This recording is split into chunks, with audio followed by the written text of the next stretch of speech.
смысле 13 минут назад?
Оу. Малик, ты прям первый и сразу котик. Спасибо.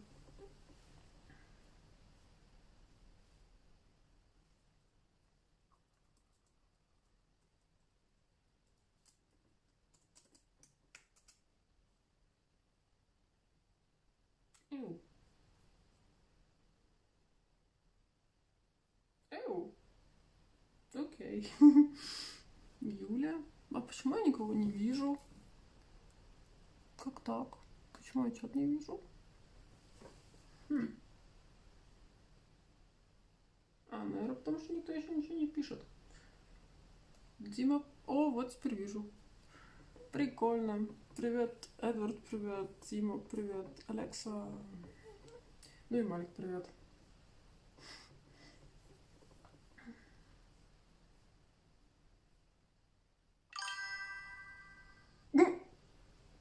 Окей. Снова котик. Спасибо, Малик. Нет, раз другой. Мне надо обновить вообще все эти донаты. В смысле, цели и всякое такое. А до этого Тома найти. Вот.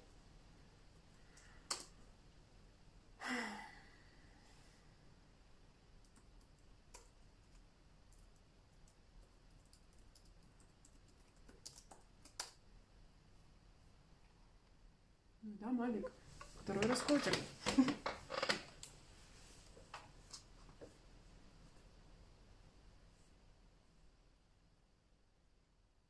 О, Стивен, Паша, привет. Ясно, Юля. Приветствую.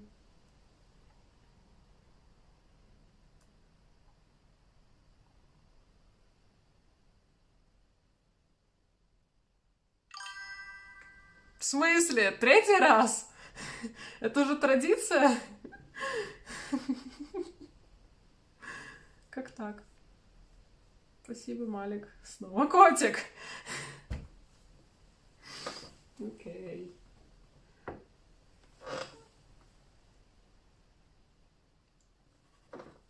Я еще даже не начала читать. Уже 3 котика. Просто мяу.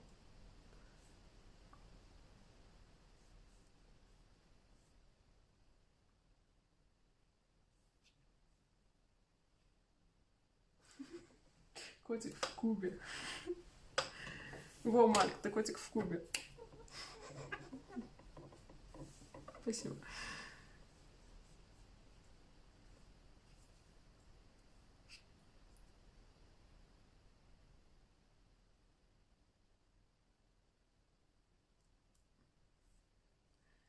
Окей. Ну что, начнем с 9 глава про побег из царства лесного короля.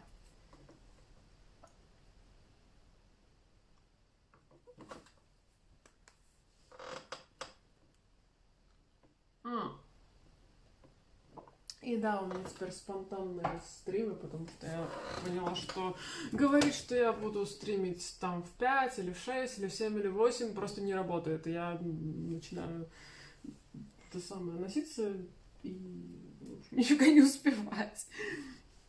Поэтому проще не забивать какое-то определенное время, а начинать читать спонтанно относительно. Кто придет, тот придет. Кто не придет, тот потом посмотрит. Вот. Но клево, что вы пришли. Рада. Okay. Chapter 9. Barrels out of bond. The day after the battle with the spiders, Bilbo and the dwarves made one last despairing effort to find a way out before they died of hunger and thirst. They got up and staggered on in the direction which 8 of the 13 of them guessed to be the one in which the path lay. But they never found out if they were right. Such day as there ever was in the forest was fading once more into the blackness of night, when suddenly out sprang the light of many torches all around them, like hundreds of red stars. Out leaped wood elves with their bows and spears, and called the dwarves to halt. There was no thought of a fight, even if the dwarves had not been in such a state that they were actually glad to be captured. Their small knives, the only weapons they had, would have been of no use against the arrows of the elves that could hit a bird's eye in the dark. So they simply stopped dead and sat down and waited. All except Bilbo, who popped on his ring and slipped quite quickly to one side. That is why, when the elves bound the dwarves in a long line, one behind the other, and counted them, they never found or counted the Hobbit. Nor did they hear or feel him trotting along well behind their torchlight as they led off their prisoners into the forest. Each dwarf was blindfolded, but that did not make much difference, for even Bilbo, with the use of his eyes, could not see where they were going, and neither he nor the others knew where they had started from anyway. Bilbo had all he could do to keep up with the torches, for the elves were making the dwarves go as fast as ever they could, sick and weary as they were. The king had ordered them to make haste. Suddenly the torches stopped, and the Hobbit had just time to catch them up before they began to cross the bridge. This was the bridge that led across the river to the king's doors. The water flowed dark and swift and strong beneath, and at the far end were gates before the mouth of a huge cave that ran into the side of a steep slope covered with trees. There the great beeches came right down to the bank till their feet were in the stream. Across the bridge the elves thrust their prisoners, but Bilbo hesitated in the rear. He did not at all like the look of the cavern mouth, and he only made up his mind not to desert his friends just in time to scuttle over at the heels of the last elves before the great gates of the king closed behind them with a clang. Тут картиночка будет. Inside, the passages were lit with red torchlights, and elf guards sang as they marched along and twisting, crossing and echoing paths. These were not like those of the goblin cities. They were smaller, less deep underground, and filled with a cleaner air. In the great hall with pillars hewn out of the living stone sat the elven king on the chair of carven wood. On his head was a crown of berries and red leaves, for the autumn was come again. In the spring he wore a crown of woodland flowers. In his hand he held a carven staff of oak. Сидит тут такой красивый на троне. Ладно. The prisoners were brought before him, and though he looked grimly at them, he told his men to unbind them, for they were ragged and weary. Besides, they need no ropes in here, said he. There is no escape from my magic doors for those who are once brought inside. Long and searchingly he questioned the dwarves about their doings, and where they were going to, and where they were coming from, but he got little more news out of them than out of Thorin. They were sorely and angry, and did not even pretend to be polite. What have we done, O king? Said Balin, who was the eldest left. Is it a crime to be lost in the forest, to be hungry and thirsty, to be trapped by spiders? Are the spiders your tame beasts or your pets, if killing them makes you angry? Such a question, of course, made the king angrier than ever, and he answered, It is a crime to wander in my realm without leave. Do you forget that you were in my kingdom, using the road that my people made? Did you not 3 times pursue and trouble my people in the forest, and rouse the spiders with your idiot and clamor?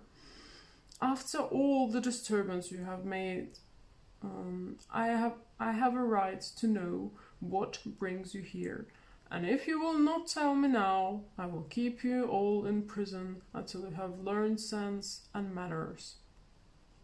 Then he ordered the dwarfs each to be put in a separate cell, and to be given food and drink, but not to be allowed to pass the doors of their little prisons until one at last of them was willing to tell him all he wanted to know. But he did not tell them that Thorin was also a prisoner with him. It was Bilbo who found that out. Poor Mr. Baggins! It was a weary long time that he lived in the place all alone, and always in hiding, never daring to take off his ring, hardly daring to sleep, even tucked away in the darkest and remotest corners he could find. For something to do, he took wandering about the Elven King's palace. Magic shut the gates, but he could sometimes get out if he was quick. Companies of wood elves, sometimes with the king at their head, would from time to time ride out to hunt, or to other businesses in the woods and in the lands to the east. Then, if Bilbo was very nimble, he could slip out behind them, though it was a dangerous thing to do. More than once he was nearly caught in the doors as they clashed together when the last elf passed. Yet he did not dare to march among them because of his shadow, altogether thin and wobbly as it was in torchlight, or for fear of being bumped into and discovered. And when he did go out, which was not very often, he did no good. He did not wish to desert the dwarves, and indeed he did not know where in the world to go without them. He could not keep up with the hunting elves all the time they were out, so he never discovered the ways out of the wood, and was left to wander miserably in the forest, terrified of losing himself until a chance came of returning. He was hungry too outside, for he was no hunter. But inside the caves, he could pick up a living of some sort by stealing food from store or table when no one was at hand. I am like a burglar that can't get away, but must go on miserably burgling the same house day after day, he thought. This is the dreariest and dullest part of all this wretched, tiresome, uncomfortable adventure. If I wish I was back in my hobbit hole by my own warm fireside with a lamp shining. He often wished, too, that he could get a message for help sent to the wizard, but that, of course, was quite impossible.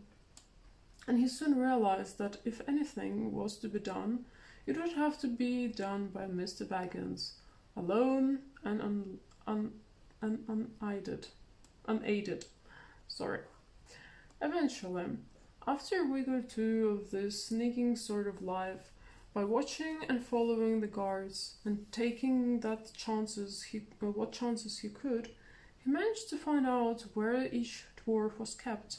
He found all their 12 cells in different parts of the palace, and after a time he got to know his way about very well. What was his surprise one day to overhear some of the guards talking to learn that there was another dwarf in prison too, and especially in a especially deep, dark place. He guessed at once, of course, that it was Thorin, and after a while he found that his guess was right. At last, after many difficulties, he managed to find the place when no one was about, and to have word with the chief of the dwarves. Thorin was too wretched to be angry any longer at his misfortunes, and was even beginning to think of telling the king all about his treasure and his quest, which shows how low-spirited he had become, when he heard Bilbo's little voice at his keyhole. He could hardly believe his ears. Soon, however, he made up his mind that he could not be mistaken, and he came to the door and had a long whispering talk with the hobbit on the other side. So it was that Bilbo was able to take secretly Thorin's message to each of the other imprisoned dwarves, telling them that Thorin, their chief, was also in prison close at hand, and that no one was to reveal their errand to the king, not yet, nor before Thorin gave the word. For Thorin had taken heart again, hearing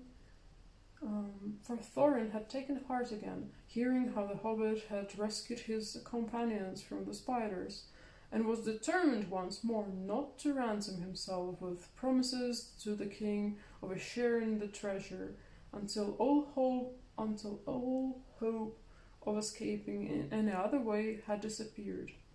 Until, in fact, the remarkable Mr. Invisible Baggins, of whom he began to have very high opinion indeed, had altogether failed to think of something clever. The other dwarfs quite agreed when they got the message.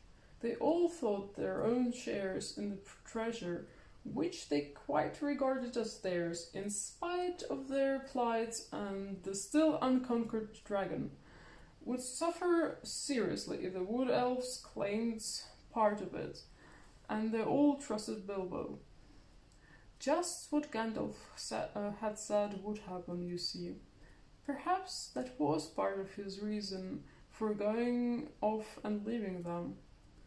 Bilbo, however, did not feel nearly so hopeful as they did. He did not like being depended on by everyone, and he wished he had the wizard at hand. But that was no use. Probably all the dark distance of Mirkwood lay between them. He sat and thought until his head nearly burst, but no bright idea would come. One invisible ring was a very fine thing, but it was not much good among 14. But of course, as you have guessed, he did rescue his friends in the end, and this is how it happened. One day, nosing and wandering about, Bilbo discovered a very interesting thing. The great gates, were not the only entrance to the caves. A stream flowed under part of the lowest regions of the palace, and joined the forest river some way further to the east, beyond the steep slope out of which the main mouth opened. Where this underground watercourse came forth, forth from the hillside. Where this underground watercourse came forth from the hillside, there was a water gate. There the rocky roof came down close to the surface of the stream, and from it a portcullis could be dropped right to the bed of the river to prevent anyone coming in or out that way. But the portcullis was often open, for a good deal of traffic went out and in by the water gate. If anyone had come in that way, he would have found himself in a dark, rough tunnel, landing deep into the heart of the hill. But at one point, where it passed under the caves, the roof had been cut away and covered with great oaken trapdoors. These opened upwards into the king's cellars. There stood barrels and barrels and barrels, for the wood elves, and especially their king, were very fond of wine, though no vines grew in those parts. The wine and other goods were brought from far away, from their kinsfolk in the south, or from the vineyards of men in distant lands. Hiding behind one of the largest barrels, Bilbo discovered the trapdoors and their use, and lurking there, listening to the talk of the king's servants, he learned how the wine and other goods came up the rivers or over lands to the long lake. It seemed a town of men still through there, built out on bridges far into the water as a protection against enemies of all sorts, and especially against the dragon of the mountain. From Lake Town the barrels were brought up the forest river. Often they were just tied together like big rafts and pulled or rowed up the stream. Sometimes they were loaded on to flat boats. When the barrels were empty, the elves cast them through the trapdoors, opened the water gate, and out the barrels floated on the stream, bobbling along, until they were carried by the currents to a place far down the river, where the bank jutted out, near to the very eastern edge of Mirkwood. There they were collected and tied together, and floated back to Lake Town, which stood close to the point where the forest river flowed into the long lake. For some time Bilbo sat and thought about this water gate, and wondered if it could be used for the escape of his friends, and at last he had the desperate beginnings of a plan. The evening meal had been taken to prisoners. The guards were tramping away down the passages, taking the torchlight with them and leaving everything in darkness. Then Bilbo heard the king's butler bidding the chief of the guards good night. "Now come with me," he said, "and taste the new wine that has just come in. I shall be hard at work tonight, cleaning the cellars of the empty wood. So let us have a drink first to help the labor." "Very good," laughed the chief of the guards. "I'll taste with you and see if it is fit for the king's table. There is a feast tonight, and it would not do to set up the poor stuff."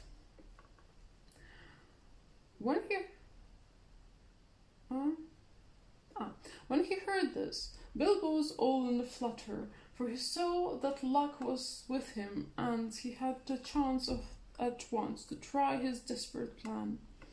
He followed the two elves until they entered a small cellar, and sat down at a table on which two large flagons were set. Soon they began to drink and laugh merrily. Luck of an unusual kind was with Bilbo then. It It must be potent wine to make a wood elf drowsy. But this wine, it would seem, was the heady vintage of the great gardens of Dorwinion, not meant for his soldiers or his servants, but for the king's feast only, and for smaller bowls, not for the butler's great fragons. Very soon the chief guard nodded his head, and then he laid it on the table and fell fast asleep. But the butler went on talking and laughing to himself for a while without seeming to notice. But soon his head too nodded to the table, and he fell asleep and snored beside his friend. Then in crept the Hobbit. Very soon the chief guard had no keys, but Bilbo was trotting as fast as he could along the passage towards the cells. The great bunch seemed very heavy in his arms, and his heart was often in his mouth, in spite of his ring, for he could not prevent the keys from making every now and then a loud clink and clank, which put him all in a tremble. First he unclogged Balin's door and locked it again carefully as soon as the dwarf was outside. Balin was most surprised, as you can imagine, but glad as he was to get out of his wearisome little stone room. He wanted to stop and ask questions, and know what Bilbo was going to do, and all about it. "No time now," said the Hobbit. "You just follow me. We must all keep together and not risk getting separated. All of us must escape or none, and this is our last chance. If this is found out, goodness knows where the king will put you next. With chains on you, hands and feet too, I expect. Don't argue, there's a good fellow." Then off he went from door to door until his following had grown to 12. None of them any too nimble, what with the dark and what with their long imprisonment. Bilbo's heart thumped every time one of them bumped into another, or grunted or whispered in the dark. Drat these dwarfs' rackets," he said to himself. But all went well, and they met no guards. As a matter of fact, there was a great autumn feast in the woods that night, and in the halls above. Nearly all king's folk were merrymaking. At last, after much blundering, they came to Thorin's dungeon, far down in the deep place, and unfortunately not far from the cellars. "Upon my word," said Thorin when Bilbo whispered to him to come out and join his friends. "Gandalf spoke true as usual. A pretty fine burglar you make, it seems, when the time comes. I'm sure we're all forever at your service, whatever happens after this. But what comes next?" Bilbo saw that the time had come to explain his idea as far as he could. But he did not feel at all sure how the dwarfs would take it. His fears were quite justified, for they did not like it a bit, and started grumbling loudly in spite of their danger.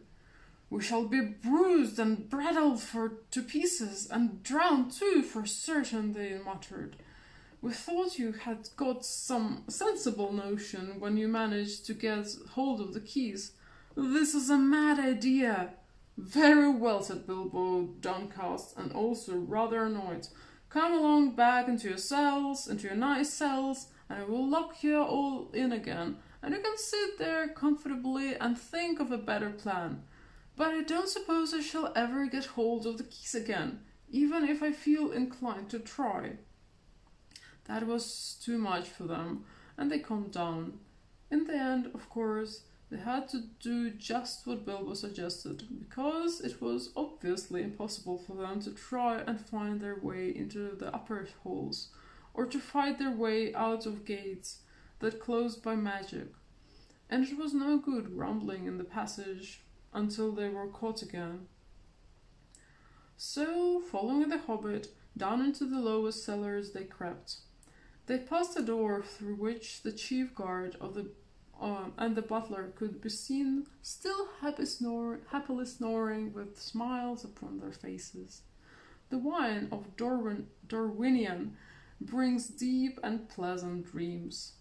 There would be a different expression on the face of the chief guardian next day, even though Bilbo, before they went on, stole in and kind-heartedly put the keys back on his belt. That will save him some of the trouble he is in for, said Mr. Baggins to himself. He wasn't a bad fellow, and quite decent to the prisoners. It will puzzle them all too. They'll think we had a very strong magic to pass through all those locked doors and disappear. Disappear? We have got to get busy very quick, if that's to happen. Так, я сделаю перерывчик. И надо попить. Ну и почитать, что вы пишете. Акаис, приветствую. Кто еще пришел? Стивен Паша, доброй ночи. Юля, приветствую. О, hi, Tom. Nice to see you here.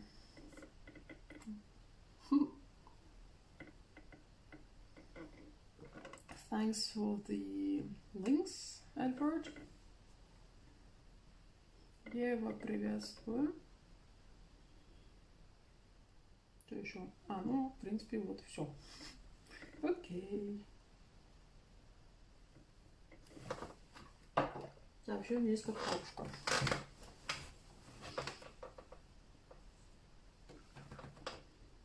I've got a hot chocolate break. Хи-хи.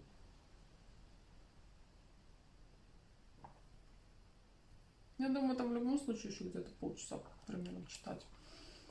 Может, даже чуть меньше. Так что норм.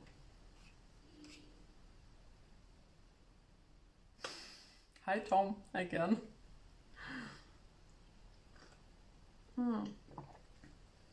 Татьяна, приветствую. Ай.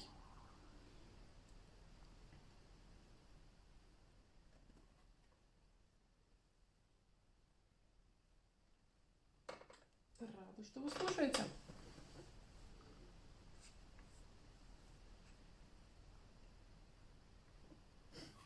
Сейчас, еще минуточку и продолжу. У нас сегодня просто такая погода. Утром был снег это ладно, но потом пошел дождь. И вот в дождь ехать на велике... I'm describing the weather that we've been having today. Like, first it was snowing, snow is okay. But after work it started to rain. Well, actually during work it's already started to rain. And cycling in rain. Yay! So hot chocolate is well deserved. Anyway.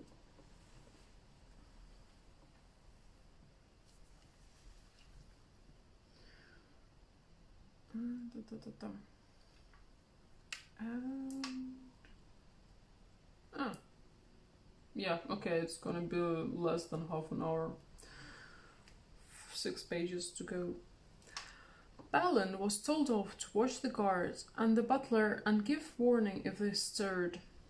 The rest went into the adjoining cellar with the trapdoors. There was little time to lose. Before long, as Bilbo knew, some elves were under orders to come down and help the butler to get the empty barrels through the doors into the stream. These were in fact already standing in rows in the middle of the floor waiting to be pushed off. Some of them were wine barrels, and these were not much use, as they couldn't at the end without a deal of noise, nor could they easily be secured again. But among them there were several others which had been used for bringing other stuff, butter, apples, and all sorts of things to the king's palace. They soon found 13 with room enough for a dwarf in each. In fact, some were too roomy, and they climbed in the dwarves. And as they climbed in, the dwarves thought anxiously of the shaking and the bumping they would get inside, though Bilbo did his best to find straw and other stuff to pack them in as cosily as could be managed in a short time. At last, 12 dwarves were stowed. Thorin had given a lot of trouble and turned and twisted in his tub and grumbled like a large dog in a small kennel, while Balin, who came last, made a great fuss about his air holes and said he was stiffing even before his lid was on. Bilbo had done what he could to close holes in the sides of the barrels and to fix on all the lids as safely as could be managed, and now he was left alone again, running round, putting the finishing touches to the packing, and hoping against hope that his plan would come off. It had not been done a bit too soon. Only a minute or two after Balin's lid had been fitted on, there came the sound of voices and the flickering of light. A number of elves came laughing and talking into the cellars and singing snatches of song. They had left a merry feast in one of the halls and were bent on returning as soon as they could. "There's the old Gallion, the butler," said one. "I haven't seen him at the tables tonight. He ought to be... Where's old Gallion, the butler?" said one. "I haven't seen him at the tables tonight. He ought to be here now to show us what is to be done. I shall be angry if the old slow coach is late," said another. "I have no wish to waste time down here while the song is up." "Ha ha!" came a cry. "Here's the old villain with his head on the jug. He's been having a little feast all to himself and his friend the captain." "Shake him, wake him!" shouted the others impatiently. Gallion was not at all pleased at being shaken or wakened, and still less at being laughed at. "You're all late," he grumbled. "Here I am, waiting and waiting down here while you fellows drink and make merry and forget your tasks. Small wonder if I fell asleep from weariness." "Small wonder," they said, when the explanation stands close at hand in a jug. "Come, give us a taste of your sleeping draught before we fall to." "No need to wake the turnkey yonder. He has had his share by the looks of it." Then they drank one round and became mighty merry all of a sudden, but they did not quite lose their wits. "Save us, Gallan!" cried one. You began your feasting early and muddled your wits. You have stuck some full casks here instead of the empty ones, if there is anything in weight." "Get on with the work," growled the butler. "There is nothing in the feeling of weight and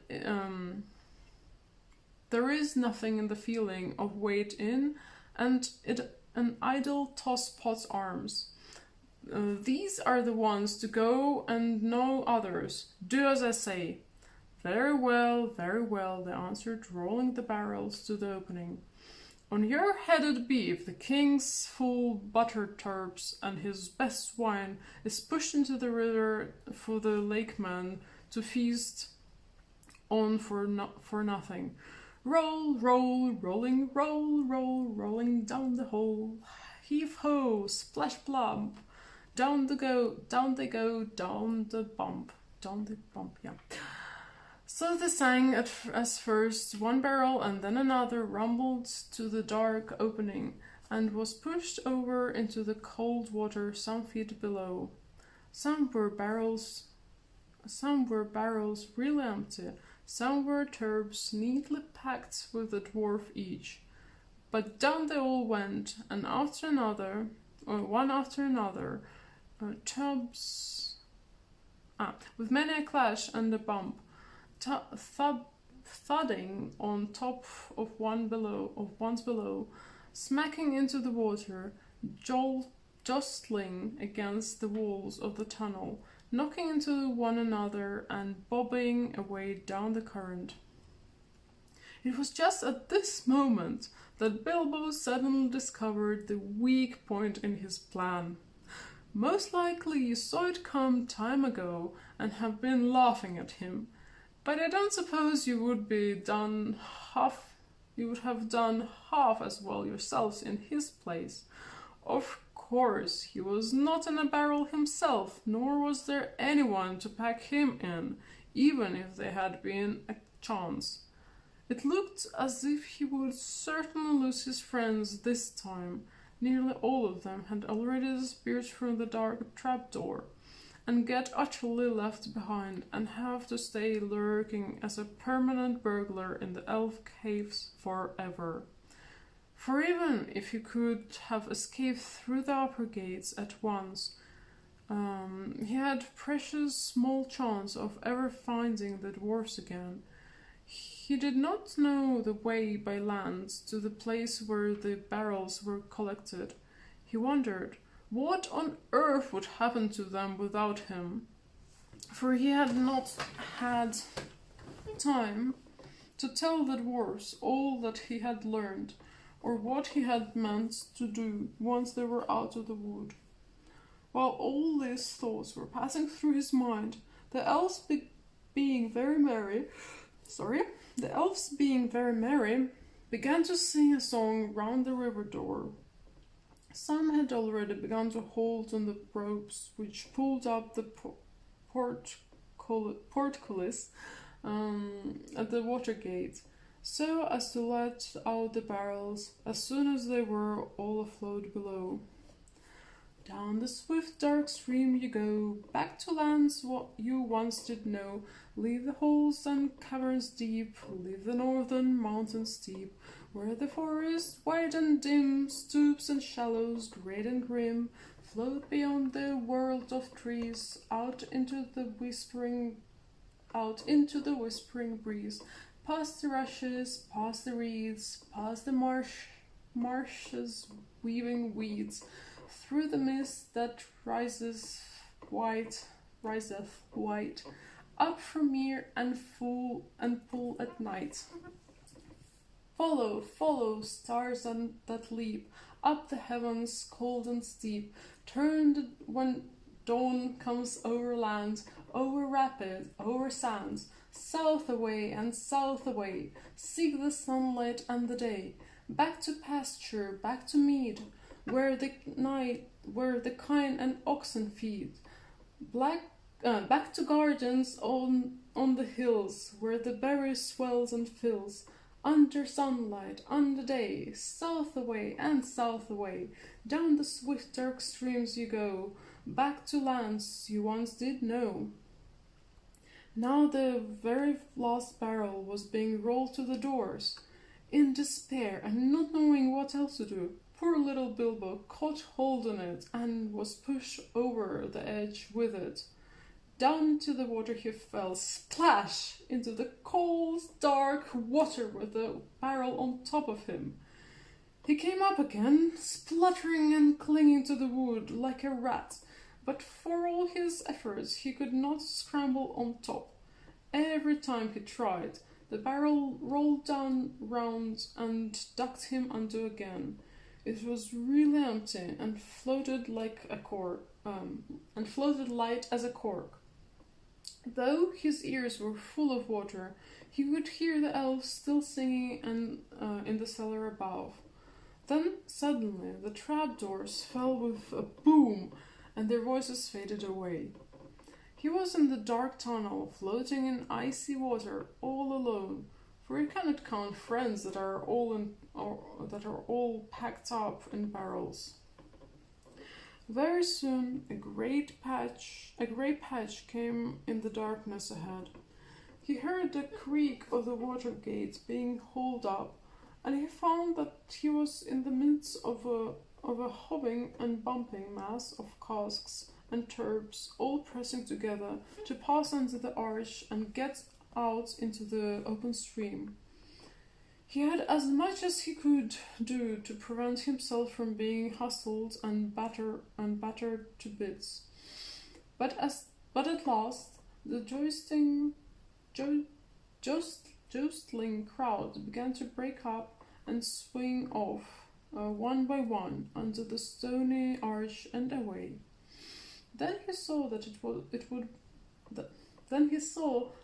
have been no good even if he had managed to get astride his barrel, for there was no room to spare, not even for a hobbit, between its top and the suddenly stooping roof where the gate was. Out they went under the overhanging branches of the trees in either bank. Bilbo wondered what the dwarves were feeding and what the dwarves were feeling, and whether a lot of water was getting into their tubs. Some of those that bobbed along by him in the gloom seemed pretty low in the water, and he guessed that these had dwarves inside. I do hope I put the lids on tight enough, he thought. But before long, he was worrying too much about himself to remember the dwarves.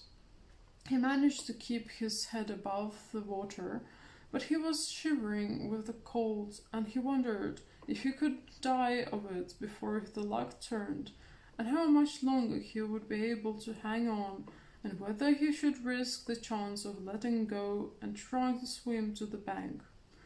The luck turned all right before long.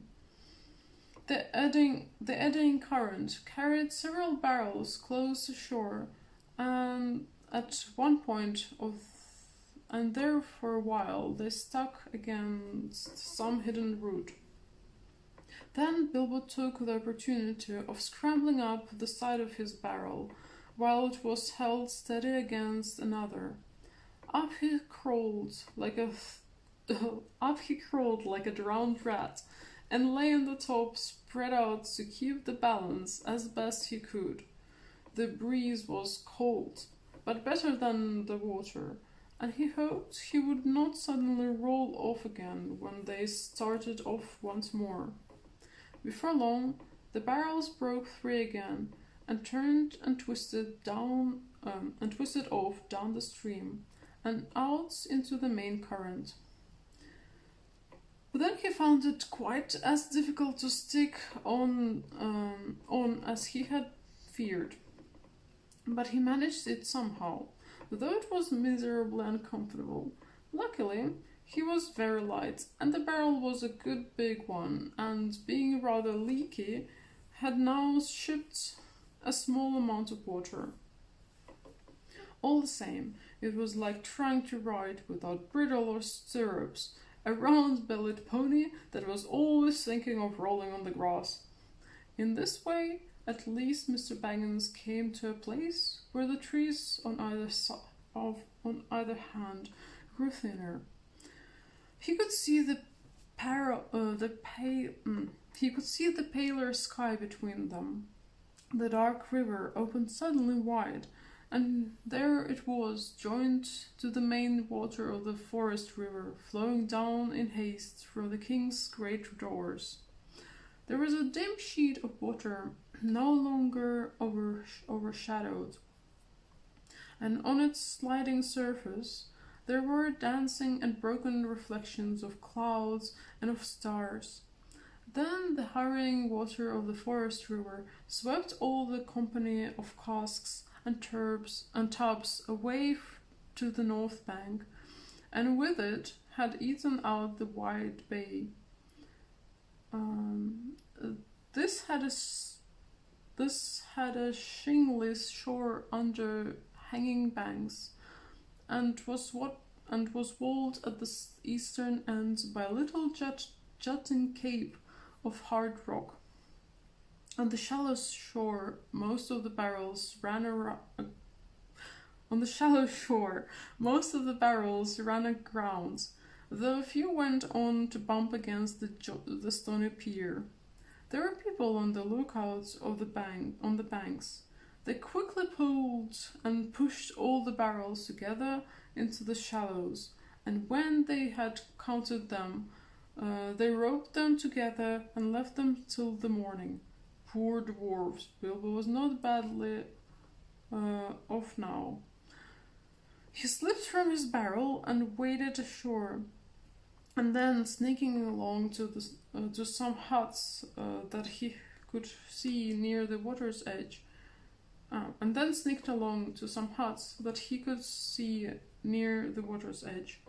He no longer thought twice about picking up a supper uninvited if he got the chance. He had been obliged to do it for so long, as he knew now only too well what it was to be really hungry, not merely politely instead of the daintiest of the well-filled leader.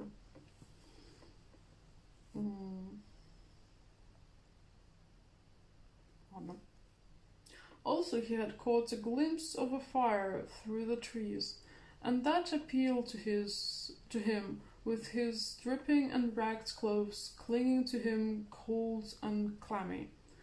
There is no need to tell you much of his adventures that night, for now we are all drawing near the end of the eastward journey and coming to the last and greatest adventure, so we must hurry on.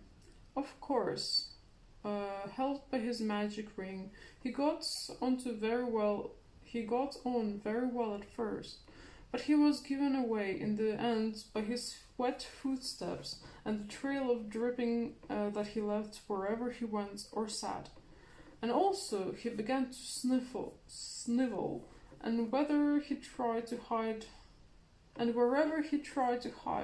he was found out by the terrific explosions of his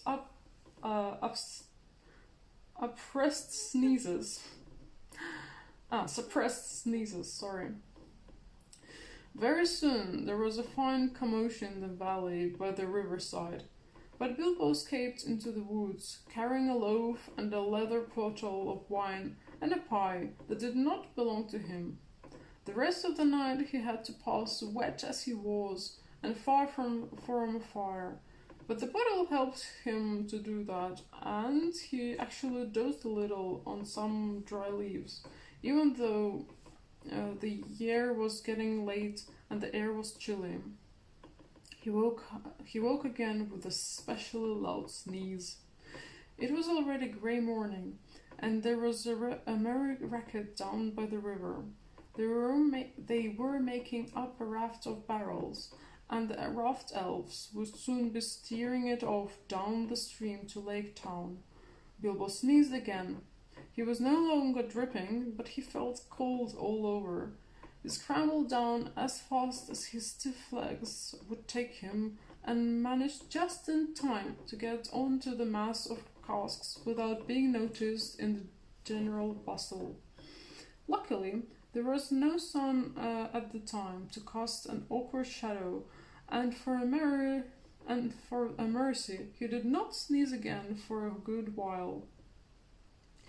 There was a mighty pushing of poles.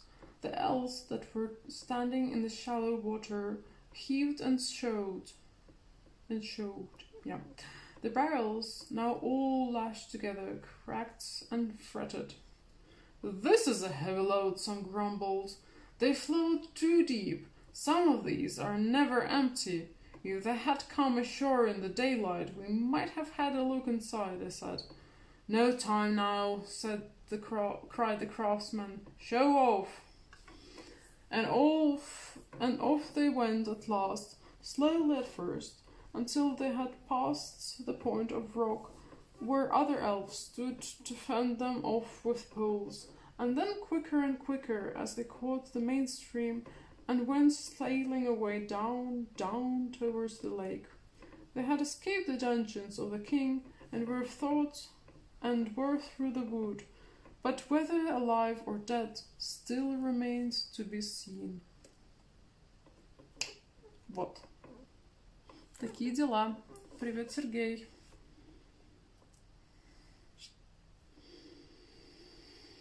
Poor dwarfs, yep. Being stuck in barrels for more than one day. I'm still, well, not trying to imagine how they all felt.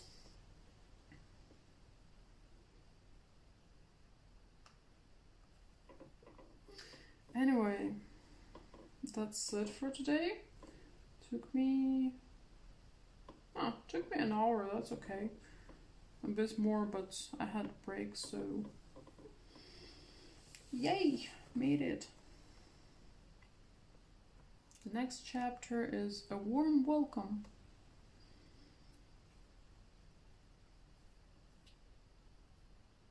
Усё. Вот и сказки, вот и главе конец, а кто слушал, молодец.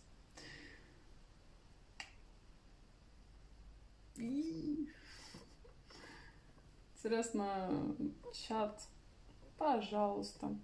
Чат на компе чуть-чуть отстает от чата на телефоне.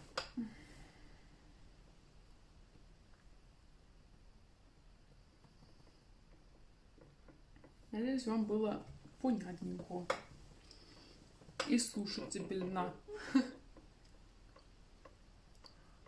Несмотря на... Bilbo is becoming a pro-burglar. Пожалуйста, Юля. And you're welcome, Tom. Glad you made it. I don't know if you've listened to the previous chapter, but you still have the whole night to do that.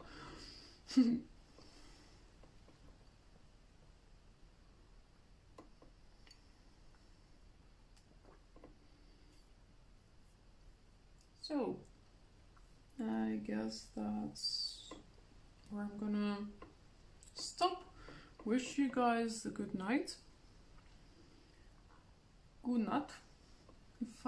If I still remember how to pronounce it correctly, good night. Not. That's easier.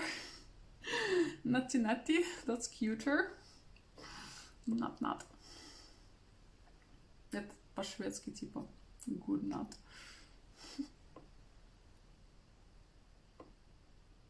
Наталья, отматывай и слушай сначала. Я не буду сначала это читать. Russian version of reading. Yep, thanks, Ed.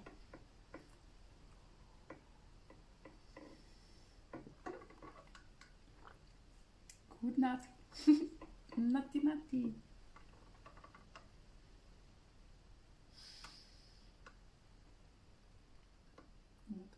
То есть мое чтение усыпило. Ну да, тут очень много описаний, очень мало диалогов, и как-то, читаешь. Ну дайте хотя бы хоть один диалог. Вот. Привет. I'm just saying that it's a lot of descriptions and not so many dialogues, so it's like reading and really hoping that there's gonna be some kind of discussion in there, but no, it's just description. Yay. Спокойной ночи, Акаис. Добрых снов. Ну все, уже 9, ровно час практически с того момента, как я начала. Вот, так что всем спасибо, что пришли. Всем спасибо за поддержку. Я рада вас видеть. На самом деле очень прикольно, что вы сумели присоединиться. Вот, и всем хороших снов, доброй ночи. Good night. Это по-английски. Ну, вы поняли, да. Вот. Live long and prosper. See you. Пока-пока. Bye. Hej då. I still remember some Swedish. Yay. Bye.